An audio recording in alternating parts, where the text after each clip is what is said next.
Have you ever gone camping, thinking it would be just another peaceful night under the stars? One autumn evening, I decided to escape into the woods behind my property. It was just a short walk, nothing out of the ordinary. But as I settled into the quiet, something caught my eye in the distance, something that didn't seem quite right. As the night fell, the forest around me grew unnervingly still. The only sound was the crackling of the fire, until I heard something else. Footsteps. Running. But who, or what was out there with me in the dark? And what did they want? Stick around to find out what happened next, because some things in the woods are better left unexplained. But before we start, don't forget to hit that subscribe button and ring the bell so you'll never miss a spine-tingling episode. If you're enjoying the content, don't forget to like, comment, and share the video. And if you want even more, stay connected with us on our social media platforms for more creepy content. Thank you all for being part of this journey with me. And now let's dive into the darkness together.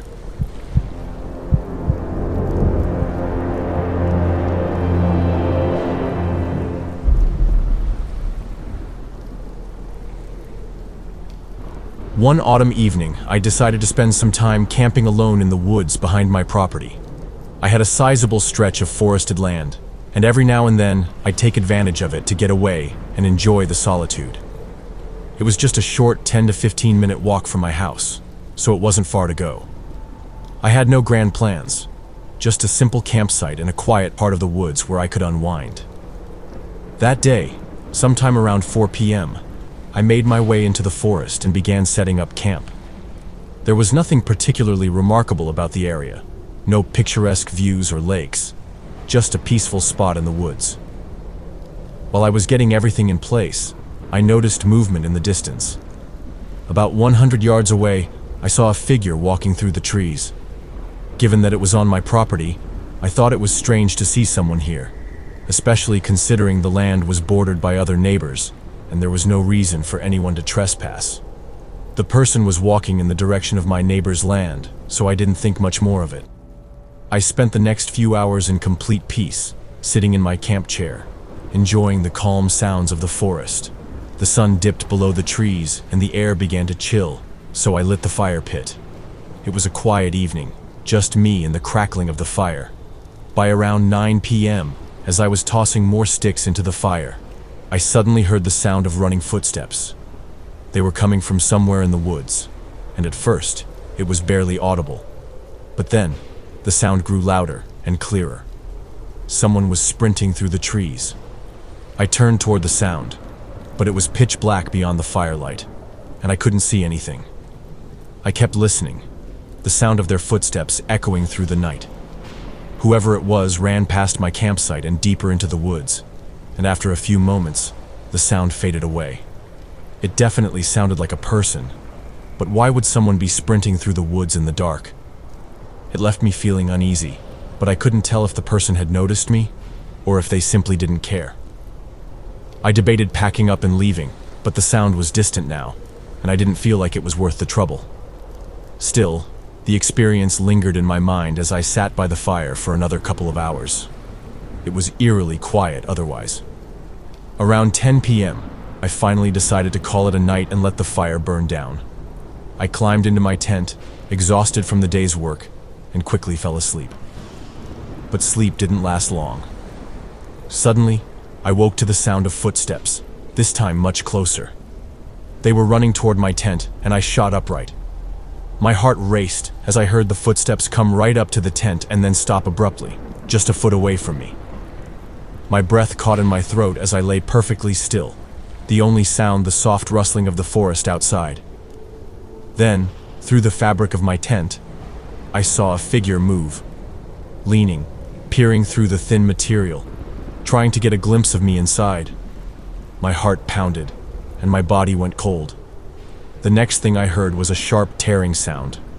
I turned my head, and through the tent, I saw a glint of steel, a knife cutting through the fabric, creating a slit. A pair of eyes suddenly appeared through the slit, staring directly at me. I froze, panic surging through me. Without thinking, I leaped from my sleeping bag and bolted out of the tent, shouting as I ran blindly into the woods. The adrenaline pushed me forward, my legs pumping as fast as they could carry me. I didn't hear any footsteps chasing me, but I didn't dare look back. I sprinted all the way back to my house, barely aware of the cold or the burning in my muscles. I slammed the door behind me and looked out the window. My blood ran cold when I saw a shadowy figure standing just outside the tree line, staring back at me from the darkness. I immediately called the police. When they arrived, the figure was gone. The officers searched the area and investigated my campsite, but they couldn't find anything. Over the next few days, they kept in touch, but no leads came forward. Whoever had been in the woods, running around at night with a knife and cutting into my tent, had left without a trace.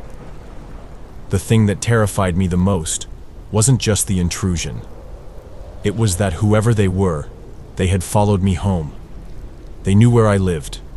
For weeks, I barely slept, constantly on edge, afraid they might come back. But nothing else happened. The months passed, and the memory of the night still haunted me. If anything more happens, I'll update you. But for now, I'm left with a sense of unease. That won't go away.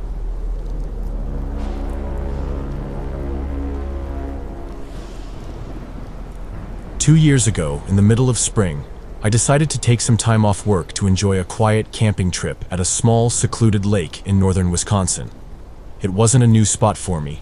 I'd visited a few times before with friends and family, but this time, I wanted to go alone. I felt like I needed a break from the usual routine, a chance to clear my head and enjoy nature. The hike to get there took about 2 hours. It wasn't particularly difficult, mostly a flat trail that wound through thick woods, leading down to the lake. The path was familiar, and I'd always loved how peaceful it felt. The solitude was refreshing, and I was excited to just be by myself for a while. When I finally reached the lake, I set up camp a little further into the woods, not wanting to be too close to the shoreline. I unfolded my tent, laid out my sleeping bag, and set up my gear. Once everything was in place, I settled into my folding camp chair, cracked open a cold beer, and just relaxed by the water. The sounds of the gentle waves lapping at the shore and the chirping of birds filled the air. The day was starting to wind down, and I knew the sun would set soon. I'd always enjoyed the calm of the woods at night, the stillness, the quiet, the sense of freedom. But this night felt different. As the sun dipped below the horizon, I built a campfire to keep warm, the flames crackling as I tried to unwind.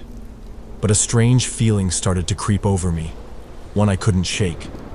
It was like something was wrong. I felt watched. I kept glancing around, peering into the thick darkness of the trees. My eyes scanned the shadows, but I couldn't see anything.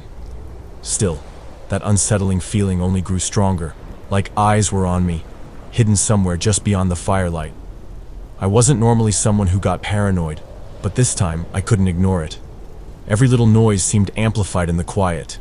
Twigs snapping underfoot, the wind rustling the leaves, each sound making me jump. I tried to shake off the unease. There was no reason to be afraid. It was probably just my imagination. I took a deep breath and focused on the calm of the lake, reminding myself that I was alone but safe. After all, I'd been to this spot before. I knew the lay of the land. There was nothing to fear, right? As time passed, I tried to distract myself by thinking about some personal stuff I had going on back home, though it wasn't a pleasant distraction. Still, it was better than letting my mind wander back to the paranoia that seemed to hang over me. It was late by now, probably around 10 or 11 p.m. I was about to finish my beer and add another log to the fire when I heard it. A loud crack, like a thick branch snapping under heavy weight. The sound was sharp, echoing through the woods. I froze, my heart racing. My eyes darted into the darkness, trying to make sense of the noise. It was so quiet out there, I could hear every little sound. But this was different. This was something big, something heavy, something that didn't belong. It sounded like a person, someone stepping on a branch, or maybe it was a large animal. I pulled out my bear spray and quickly glanced around the campsite, calling out into the blackness, "Hello? Is someone there?" My voice felt weak and hollow in the vastness of the forest, like it was swallowed up by the night. There was no answer. No rustling of bushes, no sound of footsteps. Nothing.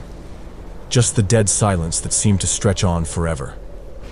My stomach twisted into knots. If it had been an animal, surely I'd have heard it moving around, brushing against the leaves, sniffing the air.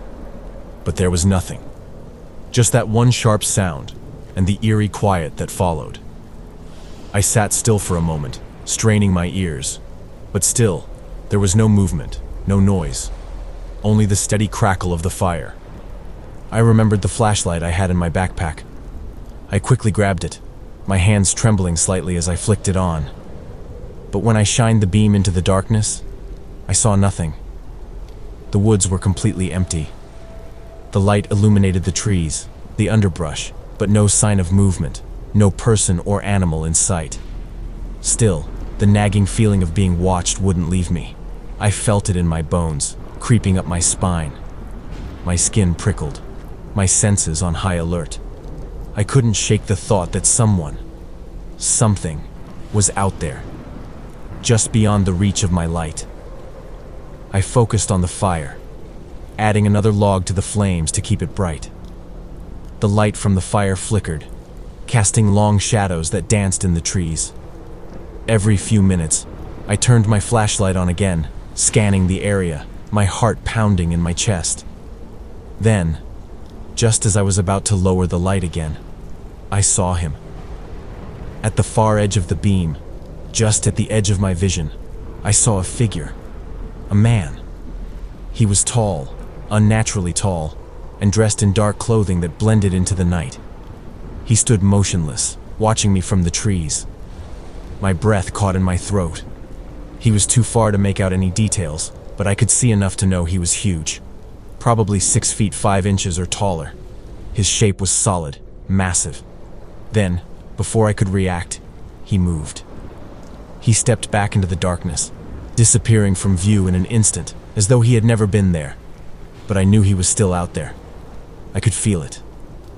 My heart raced, panic flooding my veins. I grabbed my gear in a frenzy, taking down my tent and stuffing everything into my backpack. I didn't think. I just ran. I knew which way he had gone, the way he had moved out of the light. But I ran in the opposite direction, toward the trail that would take me back to my car. The woods seemed endless as I sprinted through the trees, branches brushing my face, my flashlight flickering as I tried to keep it steady. Every sound seemed amplified in my ears, the rustling of leaves, the snap of a twig underfoot. But I dared not stop. I couldn't. The thought of him following me, lurking just out of sight, spurred me on. Finally, after what felt like forever, I reached the trailhead. I turned on the dim setting of my flashlight and walked the rest of the way, my steps slow but steady. I kept my eyes darting to the shadows, convinced he was out there, watching me from the trees. My mind raced. Why hadn't he attacked me? Why had he just stood there watching me? Was he waiting for me to fall asleep?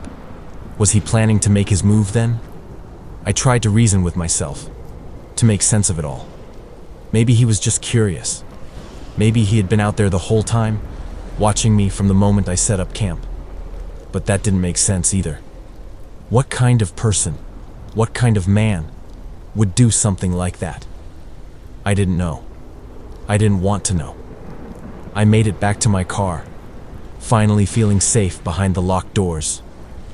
I started the engine and drove home, my mind replaying the events of the night over and over again. The feeling of being watched lingered, a constant unease that followed me back to the comfort of my own home. Even now, every time I go camping, I can't shake that same feeling. The paranoia creeps in, the sense that someone, or something, is watching me from just beyond my sight. I try to ignore it, but I can't. Maybe it's just a lingering memory of that night, or maybe it's something else. I don't know, but I can't escape it, and I don't think I ever will.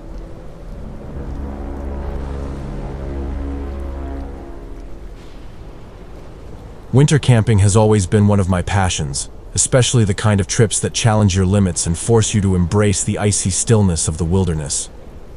Last winter, I set off on a solo journey deep into the heart of the Adirondack Mountains in upstate New York. The spot I chose was so remote that it required an hour-long drive along bumpy dirt roads, followed by a grueling 6-mile trek through a barely visible trail. The kind of place where you know you won't encounter another soul. And that's exactly what I wanted. Solitude. The path was rough, overgrown in many spots, and barely marked. I had to push through thick brush and deep snow, and there were no signs of life, no footprints, no animal tracks. It was as if I was the first person to set foot here in years. The solitude was absolute, and it felt as though the entire forest existed solely for me. The trail wound along a creek, cutting through a steep valley, making the hike challenging, but worth it. The air was sharp and crisp, the snow a pristine blanket over the landscape, and the peacefulness of the place was enough to make every step seem like an accomplishment. As the daylight began to fade and the temperature dropped, I came to a fork in the creek. Across the water was a flat, open space that looked perfect for setting up camp. I carefully crossed the creek, stepping over slippery rocks, and made my way to the site. But as I explored the area, something seemed off. Scattered on the snow were signs that someone had been here not long ago.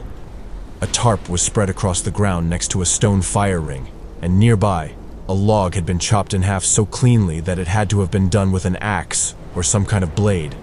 The signs of a recent campsite were unmistakable, but the area felt wrong. I pressed on, my curiosity piqued and irritation growing over the careless mess left behind. There were food wrappers, a small cooking set, a first aid kit, and other pieces of camping gear. Everything someone would need for a winter camping trip. But it was all just left there, abandoned, as if the person had simply walked away. I kept exploring, and soon I came across a pile of damp clothes, discarded carelessly by the creek. They weren't soaked, but they had clearly been left to dry out improperly. Nearby, a towel still hung on a branch, heavy with moisture from the previous night's storm. But then I found something that really disturbed me. Near the creek, there was a spot that had clearly been used as a toilet. Piles of toilet paper scattered around the ground, some stained with brown marks, others soaked with urine. It wasn't a couple of scraps. It was a whole mess. It was as if someone had been using this spot for weeks. But that wasn't even the most unsettling part. Hidden behind a cluster of trees was a strange metal structure, almost like a cage.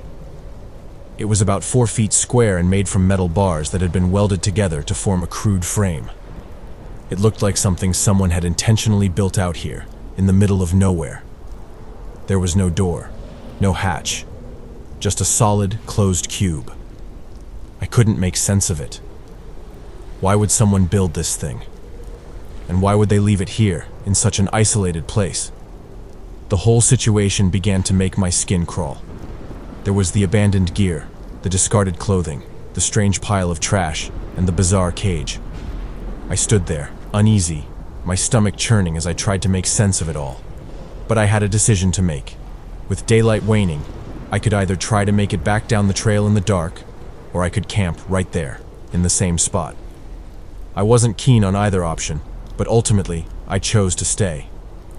The idea of hiking out in the dark, in unfamiliar terrain, felt more dangerous than camping in a place that sent shivers down my spine. Still, I was on edge, constantly looking over my shoulder, my knife within arm's reach. That night, I barely slept. Every sound, the rustling of the trees, the crack of a branch breaking, made my heart race. It felt as though something was out there, watching me, waiting for me to make a move. The fire flickered and cast long shadows, and the darkness around me seemed to close in. I couldn't shake the feeling that I was not alone. The next morning, as the first light of dawn barely broke through the trees, I packed up as quickly as I could. I didn't care that I was exhausted. I just wanted to get out. I left the campsite behind without a second glance, rushing back to my truck, the whole time haunted by the image of the abandoned camp, the damp clothes, the toilet paper, and most of all, the cage. I couldn't shake the feeling that I had stumbled upon something that wasn't meant to be found. Once I got home, I contacted the local Forest Service, sharing the photos I had taken. The ranger on the phone suggested it could have been someone living off the grid, or maybe an old moonshine operation, but he admitted that it didn't make sense for that area. He didn't have an answer, and neither did I. I never went back to that spot. Part of me wanted to return, to try to understand what the cage was for, but something deep in my gut told me that it wasn't a good idea. The woods aren't always empty, and sometimes the things you find out there are better left unexplained.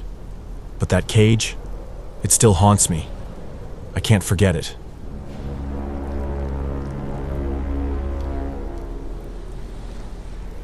If you've made it to the end of this video, let me know in the comments which story creeped you out the most. And if you could survive only one of these stories, which one would it be? Also, drop "I made it" and mention our channel in the comments below. I want to know who my loyal followers are so I can give you a shout out in our next videos. And lastly, if you've experienced a terrifying encounter or have a horror story to share, send it to us on Reddit. And if you want to support the channel and help us create even more spine-chilling content, check out our Patreon or Ko-Fi. Your support means the world to us. Don't forget to like and share the video, and now, stay tuned for our next horror episode.